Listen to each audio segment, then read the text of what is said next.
Salut à tous. Alors aujourd'hui on fait une vidéo un peu spéciale parce qu'on va revenir sur la décision du gouvernement de geler les contrats aidés. Alors cette décision qui est toujours pas officielle, on a fait une vidéo dessus la semaine dernière où on essayait de voir en quoi c'était une très mauvaise idée pour les salariés, pour les assos, pour les collectivités, les PME et globalement pour l'emploi. Quelque chose de violent. Mais tout à fait. Ça a donné lieu à beaucoup de débats dans les commentaires sous la vidéo. Vous avez été des milliers à donner votre avis sur la question et des avis bien sûr différents et très tranchés et c'est normal, on a tous le droit d'avoir un point de vue. Mais au milieu de tous ces commentaires, en fait, on a été surpris par le nombre de personnes qui témoignaient de leur propre expérience des contrats aidés.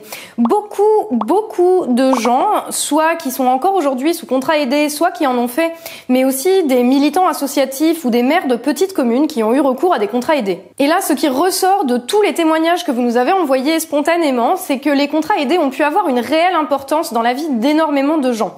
On a Karine, par exemple, qui nous explique qu'elle est en situation de handicap, qu'elle n'a pas eu de travail pendant 8 ans et qu'elle a pu retravailler grâce à un contrat aidé qui lui a en plus donné accès à une formation pour passer son permis de conduire. Il y a aussi Happy Chaton, beau pseudo au passage, qui a obtenu un premier CUI de 6 mois en maison de retraite qui a été prolongé, puis un contrat jeune qui lui a permis de suivre une formation d'auxiliaire de vie scolaire, ce qui lui a permis d'obtenir un CDI. On a Nicolas qui avait pas de boulot et qui dit qu'un CUI décroché dans l'animation auprès de personnes en situation de handicap lui a permis d'échapper à la rue, mais aussi de trouver son véritable but dans la vie. Et des témoignages comme ça, on en a reçu des dizaines et des dizaines, et ça nous semble bien plus important que tous les arguments, toutes les justifications idéologiques et toutes les batailles de chiffres possibles. Mais ça veut pas dire non plus que les contrats aidés, c'est un monde merveilleux où tout va bien.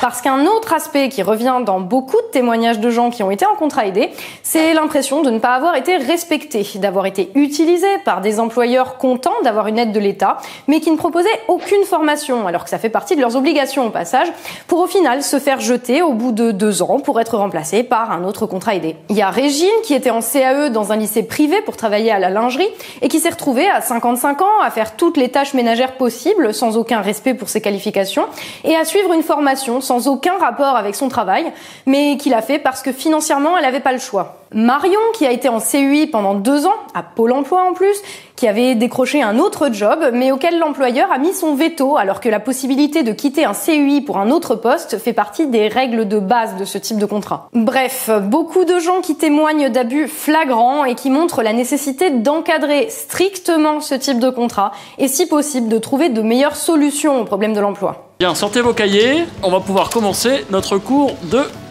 chômage. Voilà, donc tous ces témoignages pour nous c'est extrêmement important parce que justement le problème quand des décisions comme le gel de ces contrats sont prises dans les ministères, c'est qu'elles le sont soit pour des raisons idéologiques, genre telle mesure correspond à ma famille politique, soit pour des raisons qui se veulent purement comptables, à savoir ça coûte de l'argent, mais qui masquent là aussi souvent des raisons idéologiques en fait, puisque en parallèle d'autres mesures qui coûtent au moins autant d'argent vont être prises. Mais la réalité du terrain, elle est jamais prise en compte. Et les premiers concernés, au final, c'est ceux à qui on demande le moins leur avis. Donc, nous, on a estimé que c'était important de donner la parole aux gens à qui on la donne jamais. Et pour le reste, parce qu'il faut s'attendre à voir les contrats aidés attaqués sur leur soi-disant inutilité. 1. Les contrats aidés sont extrêmement coûteux pour la nation. 2. Ils ne sont pas efficaces dans la lutte contre le chômage. Il faut rappeler que dans le secteur non marchand, c'est 64% des emplois créés en contrat aidé qui ne seraient pas créés autrement. Et que c'est bien les associations qui ont le plus recours à ce type de contrat, qui est donc aujourd'hui essentiel au maintien du tissu associatif.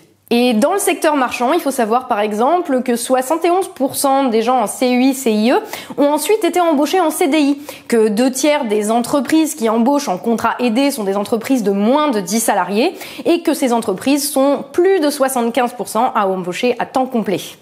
Donc, ce sont bien les PME, voire les très petites entreprises, qui seront pénalisées par le gel de ces contrats. Et ces chiffres, ils sortent pas de nulle part, puisque c'est les chiffres fournis directement par la direction de l'animation de la recherche, des études et des statistiques, sur la base desquelles la ministre Muriel Pénicaud a jugé que les contrats aidés étaient inefficaces. On vous met le lien dans les sources, comme ça vous pourrez juger par vous-même de l'efficacité de la ministre à lire des statistiques. Voilà, donc à l'heure où on tourne cette vidéo, l'autre a été vue quasiment 2 millions de fois, ce qui veut dire que les gens commencent à être au courant, même si l'info est peu reprise dans les médias. Donc continuez à la partager autour de vous, et si jamais vous croisez des politiques en vacances près de chez vous, on sait jamais, n'hésitez pas à leur poser davantage de questions et à leur demander de les faire remonter.